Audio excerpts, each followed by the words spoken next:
एकूणच सर्वसामान्य जनतेला असं वाटत होतं मागच्या वेळेस सुद्धा आणि आता सुद्धा, कारण 2009च्या लोकसभेचा निकालाचा जनमताचा कौल हे सांगत होता की प्रस्थापित काँग्रेस राष्ट्रवादी हे पराभूत झाले पाहिजेत आणि त्यांची जागा घेणाऱ्या सक्षम आघाडी निर्माण झाली पाहिजे, आणि त्याचाच एक भाग म्हणून एक प्रयत्न म्हणून आम्ही रिडालोस निर्माण केलेलं होतं. आणि फुले शाहू आंबेडकरांच्या विचाराला शोभेल असं आणि कुणालाही अभिमान वाटेल अशा पद्धतीनं रिडालोसचा प्रयोग करत असताना पहिल्यांदा एका दलित नेत्याला त्या रिडालोसचं नेतृत्व करून खऱ्या अर्थानं फुले शाहू आंबेडकरांचा विचार अंमलात आणण्याचा प्रयत्न आम्ही केलेला होता. दुर्दैवानं महाराष्ट्रातल्या जनतेनं त्याला फारसा प्रतिसाद दिलेला नाही.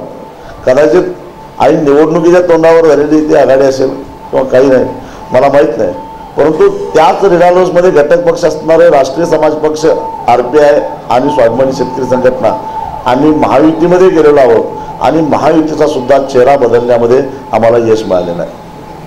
आतापर्यंतच्या माझ्या राजकीय वाटचालीमध्ये आघाड्यांचा पाठिंबा होता की नव्हता हे आत्ताच्या लोकसभेच्या निवडणुकीच्या निकालानंतर स्पष्ट होणार आहे.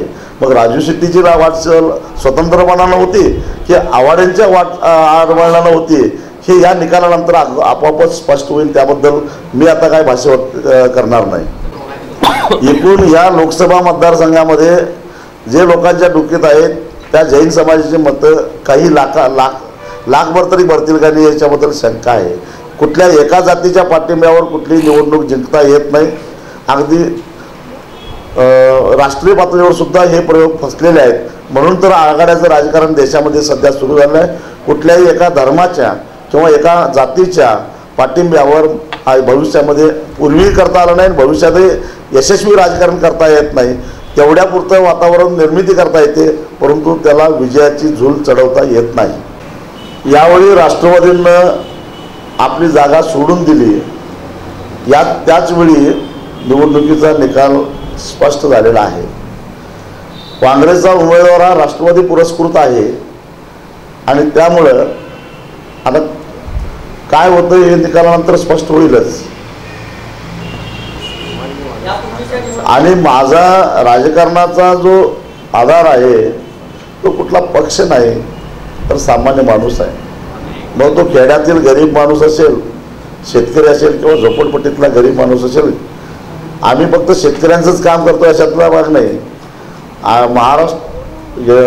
महायुती महाराष्ट्रामध्ये सत्तेत आल्यानंतर आज जे गावागावामध्ये सुशिक्षित बेरोजगार खाजगी प्रवासी वाहतूक करतात आणि RTO पोलिसांना फक्त हप्ते देण्यातच त्यांचं सगळं उत्पन्न खर्च होतं.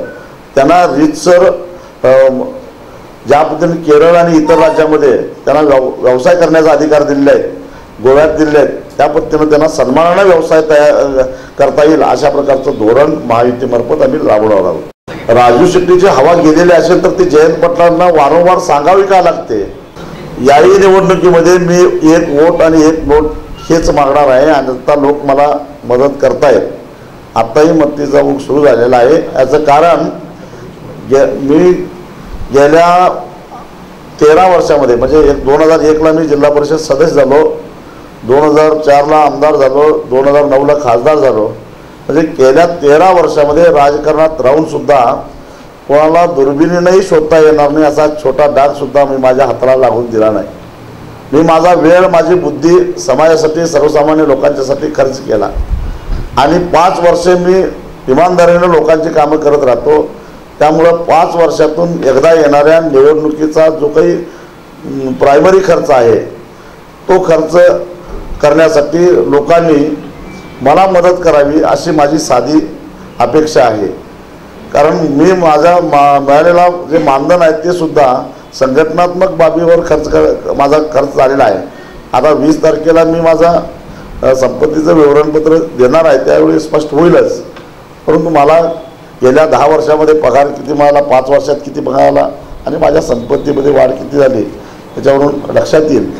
त्यामुळं मग 5 वर्षातून एकदा येणाऱ्या निवडणुकीचा आर्थिक बोजा सगळ्यांनी जर वाटून घेतला, विभागून घेतला मतदारांनी, तर अजून 5 वर्ष अशाच पद्धतीनं राजकारणामध्ये कसलाही डाग लागून न देता मला काम करता येईल. म्हणून मतदारांनी माझ्या निवडणुकीचा प्रत्येकानं आपापल्या कृतीनुसार हिस्सा उचलावा ही माझी माफक अपेक्षा आहे. गारपीट झाल्यानंतर लगेच 2च दिवसानंतर मी देशाच्या मुख्य निवडणूक आयुक्तांना एक पत्र मेलही केला, फॅक्सही केला की महाराष्ट्रातील राजकारणी आणि राज्यकर्ते आचारसंहितेचं कारण सांगून शेतकऱ्यांना मदत नाकारतायत. त्यामुळे निवडणूक आयोगानं स्पष्ट करावं की अशा परिस्थितीमध्ये संकटात सापडलेल्या शेतकऱ्यांना मदत करणं ही सरकारची जबाबदारी आहे. ती निवडणुकीच्या आड येता कामा नये आणि हे धोरण निवडणूक आयोगानं स्पष्ट करावं. सुदैवानं लगेच 2 दिवसात निवडणूक आयोगानं सुद्धा स्पष्ट केलं की गारपीटग्रस्त लोकांना मदत केली तर ती आचारसंहितेच्या आड येणार नाही. परंतु तरीसुद्धा आचारसंहितेचं कारण सांगून शेतकऱ्यांना मदत देण्याचं जाणीवपूर्वक टाळलं जातं आणि त्यामुळं दररोज शेतकऱ्यांच्या आत्महत्या करतायत. कारण या गारपिटीमुळं विशेषतः भांडवली गुंतवणूक करणाऱ्या शेतकऱ्यांचं म्हणजे द्राक्ष असेल, डाळिंब असेल, बोर असेल, त्या फळबागामध्ये फार मोठी भांडवली गुंतवणूक करावी लागते, मोठी कर्ज काढावी लागतात आणि ते सगळं होत्याचं नव्हतं झाल्यामुळं जनावर मृत्युमुखी पडल्यामुळं शेतकरी हवालदिल झालेला आत्महत्या करतायत. अशावेळी तातडीनं त्यांना मदत देण्याची गरज असताना कृषी मंत्री दौरे काढतात ते ज्या ठिकाणी राष्ट्रवादीचे उमेदवार लोकसभेची निवडणूक लढवत आहेत त्या मतदारसंघामध्ये, मुख्यमंत्री दौरे काढतात ज्या ठिकाणी काँग्रेसचे उमेदवार निवडणूक लढवत आहेत त्या मतदारसंघामध्ये. म्हणजे मदतीच्यासाठी शेतकऱ्यांचे अश्रू पुसत असताना सुद्धा त्या विभागातून आपला उमेदवार निवडणूक लढवतो का हे बघण्याची प्रवृत्ती आज राज्यकर्त्यांच्यामध्ये झालेली आहे. हे निश्चितच निषेधार्ह आहे. आणि जर आचारसंहितेचा आड येत असेल तर तातडीनं 2 गोष्टी करता येणं शक्य होतं सरकारला.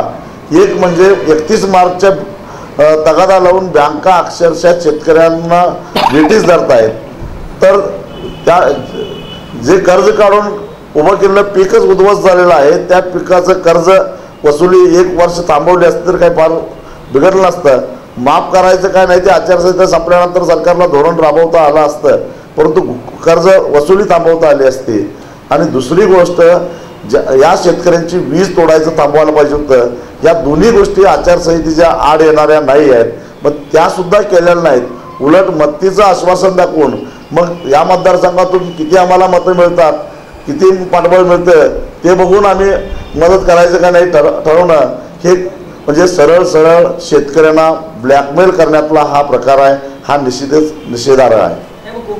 नाही, गोपीनाथ मुंडे यांच्या मतदारसंघात सगळ्यात जास्त नुकसान झालेलं आहे, त्यामुळं त्यांची भावना त्यांनी तशा प्रकारे व्यक्त करणं साहजिकच आहे. महायुतीचे सगळे घटक मुंडे साहेबांनी जी भूमिका घेतली आहे त्याच्याशी सहमत आहेत. रेल्वेच्या बाबतीत बोलायचं झालं तर पुणे कोल्हापूर रेल्वे दुहेरीकरण व्हावं आणि इलेक्ट्रिफिकेशन व्हावं यासाठी सातत्यानं गेल्या 5 वर्षामध्ये मी पाठपुरावा केला आहे. यावर्षी फक्त दुहेरीकरणाचा सर्वे मंजूर झालेला आहे, पण इलेक्ट्रिफिकेशन व्हायला पाहिजे, त्याशिवाय अंतर कमी वेळेमध्ये तुटणार नाही. आणि दुसरी गोष्ट 5 वर्षाच्या काळामध्ये मी पाठपुरावा केला कोकण रेल्वेसाठी, कारण या कोल्हापूर जिल्ह्यामध्ये उत्पादित होणारा औद्योगिक माल त्याचबरोबर टेक्स्टाईल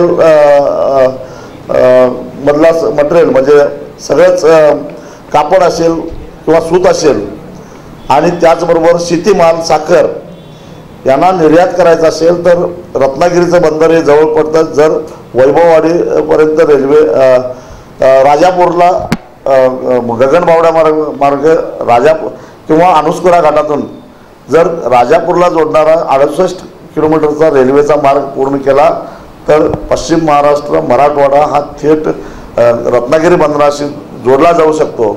आणि त्यामुळं मराठवाडा आणि पश्चिम महाराष्ट्र दोघांचंही आंतरराष्ट्रीय व्यापारामध्ये परत व्यापार वाढीला चालना मिळते. यासाठी मी प्रयत्न केला. कोकण रेल्वेचा सर्वे मंजूर झालेला आहे, परंतु अजून त्याला निधी लावण्यासाठी कदाचित NDA सरकार सत्तेवर येण्याची वाट बघावी लागणार आहे. त्याचबरोबर कराड ते बेळगाव हाही सर्वे या 5 वर्षाच्या काळामध्ये मी मंजूर करून घेतलेला आहे. ह्या नागरी सुविधाच आहेत सगळ्या. आम आदमी पार्टी आणि त्याचे विचार हे फारच उच्च आहेत. त्याच्याबद्दल माझ्या सामान्य माणसांना आता बोलणं फारसं बरोबर ठरणार नाही. राहता राहिला प्रश्न रघुनाथ पाटील यांचा, त्यांनी ज्यांच्याशी संबंध ठेवलेला नाही असा एकच पक्ष राहिलेला होता, तो म्हणजे आम आदमी पार्टी. तोही अलीकडे स्थापन झाला. नाहीतर जनता पक्ष झाला, जनता दल झाला, बहुजन समाज पार्टी झाली, राष्ट्रवादीची चुंबाचुंब झाली, काँग्रेसची झाली, शिवसेना झाली. शिवसेनेचं तर धनुष्यबाणच मागच्या वेळी त्यांनी घेतलेलं होतं. आणि आता आम आदमी पार्टी झालेली आहे. त्यामुळं वर्षाला किंवा दर काही 2-4 वर्षात पक्ष बदलणारे महाराष्ट्रातले काही मोजके लोक आहेत. त्यातले एक रघुनाथ पाटील आहेत. त्यामुळे जनता त्यांची दखल किती घेते हे मागच्या लोकसभेच्या निवडणुकीमध्ये दिसलेलं आहे आणि आताही दिसून येईल. रघुनाथ पाटलांना माहिती नसेल, मी अजून शिवारातच राहतोय. गावापासून 2 किलोमीटर अंतरावर असणाऱ्या शेतातल्या घरातच मी राहतोय. माझं कोल्हापुरात घर नाही, जयसिंगपुरात घर नाही, इचलकरंजीत घर नाही. त्यामुळं रघुनाथ पाटलांनी मला शिवारात पाठवायची गरज नाही. मी शिवारातच राहतो आणि अधूनमधून संसदेत जातो.